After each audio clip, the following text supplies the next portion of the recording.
श्रीमती संभवी जी।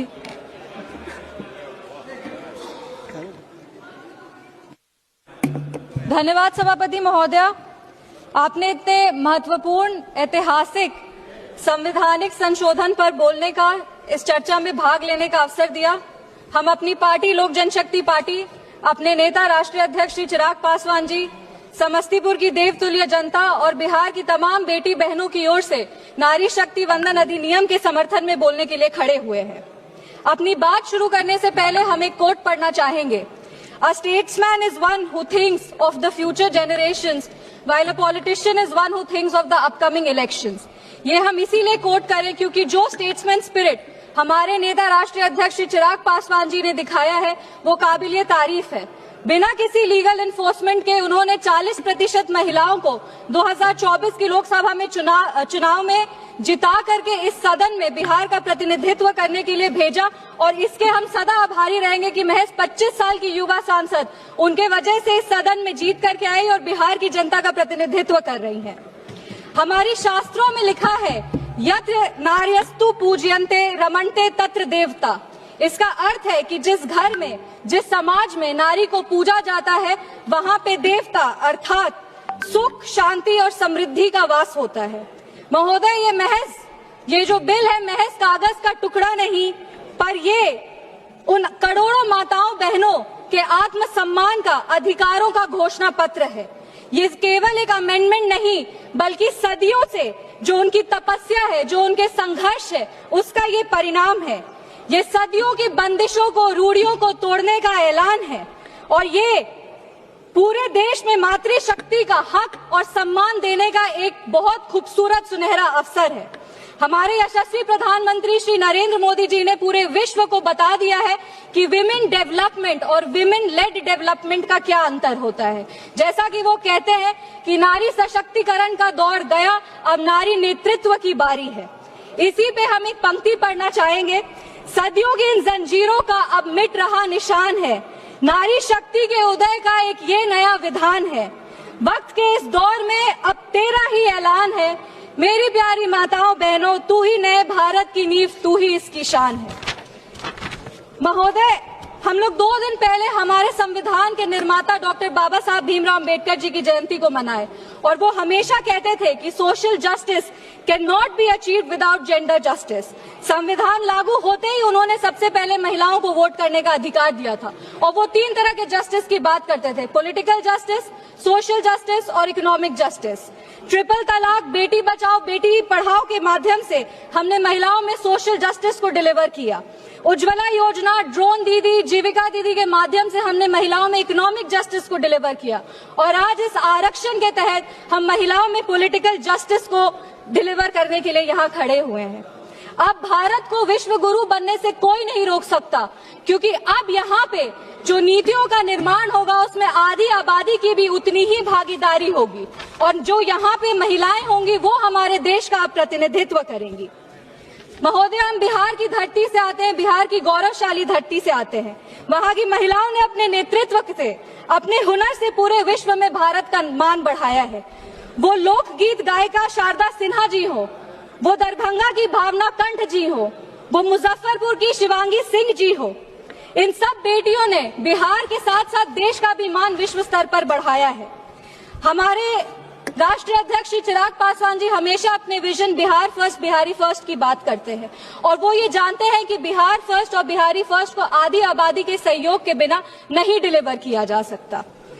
हमारी सरकार, एनडीए की सरकार, बिहार में, पूरे देश में बिहार पहला राज्य था। पूर्व मुख्यमंत्री श्री नीतीश कुमार जी के नेतृत्व में बिहार ने 50% आरक्षण लागू करके महिलाओं को ग्रामीण लेवल पे विमेन लीडर्स बनाने का हक दिया। 2006 में पंचायती राज संस्थानों में 50% आरक्षण दिया। 2007 में अर्बन लोकल बॉडीज में 50% आरक्षण दिया। 2016 में सरकारी नौकरी में 35% आरक्षण दिया और ये करके महिलाओं के आत्मसम्मान को, महिलाओं के अधिकार को उन्होंने अपनी प्राथमिकता दी। आज बिहार की जीविका दीदी जो है वो देश भर की आजीविका दीदियों के लिए एक उदाहरण बनी है।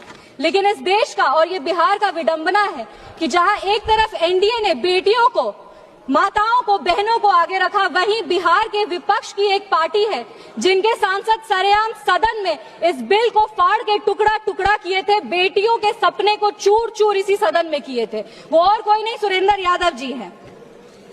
आज हमारे यशस्वी प्रधानमंत्री श्री नरेंद्र मोदी जी की विजनरी लीडरशिप, उन्होंने जो विजनरी लीडरशिप दिखाई है वो इस देश की मां, बेटियों और बहनों के लिए एक नए युग की शुरुआत है।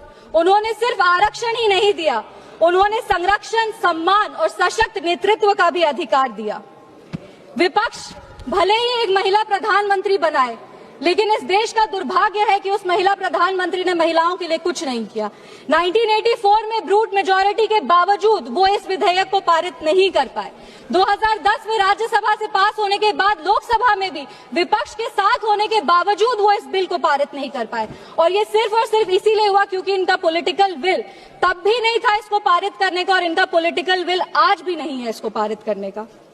हम सरकार के प्रति आभार व्यक्त करते हैं कि महिला आरक्षण के साथ साथ वो जो ये परिसीमन पर स्पष्ट और पारदर्शी तरीके से जो कानून ला रहे हैं, वो आने वाले समय में देश के लिए गुड गवर्नेंस का एक उदाहरण बनेगा। परिसीमन का असली उद्देश्य है गुड गवर्नेंस, अकाउंटेबिलिटी और ट्रांसपेरेंसी। हमारे लिए वर्तमान की ये चुनौती है कि लगभग हमारे लोकसभा क्षेत्र में 20 से 25 लाख वोटर होते हैं और उनका प्रतिनिधित्व करना एक सांसद के लिए मुश्किल होता है। परिसीमन के बाद लोकसभा की सीटें लगभग 800 से ज्यादा हो जाएंगी। छोटे और बेहतर क्षेत्र तैयार होंगे जिनका प्रतिनिधित्व करना आसान होगा, अधिक प्रभावी प्रशासन होगा और प्रशासनिक तौर से भी एडमिनिस्ट्रेशन जो है वो बेटर होगा। रिसोर्स एलोकेशन जो है वो और बेहतर हो जाएगा और सांसद का जो एक्सेसिबिलिटी है वो भी बढ़ जाएगा। सांसद जनता के प्रति जा करके उनकी बातों को भी समझ सकते हैं और उनके आवाज को और प्रखरता से रख सकते हैं। योजनाओं का जो लाभ है वो अंतिम व्यक्ति तक पहुंचेगा और तेज गति से पहुंचेगा। डीलिमिटेशन एक बहाना है। सच बात तो ये है कि डीलिमिटेशन की आड़ में विपक्ष महिला सशक्तिकरण को रोकने का प्रयास कर रही है, महिला आरक्षण को रोकने का प्रयास कर रही है।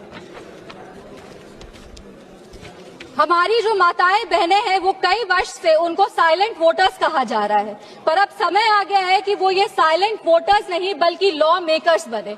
हमारे देश की महिलाएं, हमारी देश की माताएं बहनें लाइन में लग लग कर बहुत सरकार बनाई है महोदया, लेकिन अब समय आ गया है कि इस सदन के प्रथम पंक्ति में बैठ करके वो इस देश का नेतृत्व करे, देश की नीतियों का निर्माण करे और अपने हक की बात वो खुद रखे। महोदय, महिलाओं को किसी की सहानुभूति की जरूरत नहीं है, महिलाओं को बस सामान्य अधिकार की जरूरत है। हम दुष्यंत कुमार जी की एक कविता पढ़ना चाहेंगे इस सदन में। हो गई है पीर पर्वत सी पिघलनी चाहिए, इस हिमालय से कोई गंगा सी निकलनी चाहिए। आज यह दीवार पर्दों की तरह हिलने लगी है, मगर शर्त ये थी कि इसकी बुनियाद हिलनी चाहिए। सिर्फ हंगामा मेरा मकसद नहीं, मेरी कोशिश है कि ये सूरत बदलनी चाहिए। मेरे सीने में नहीं तो तेरे सीने में ही सही हो कहीं ना कहीं, मगर ये आग जलनी चाहिए। ये आग नहीं, ये ज्वाला है और ये ज्वाला तब तक प्रज्वलित रहेगा जब तक नारियों को सशक्तिकरण से नारी नेतृत्व का रास्ता हम नहीं तय कर पाते।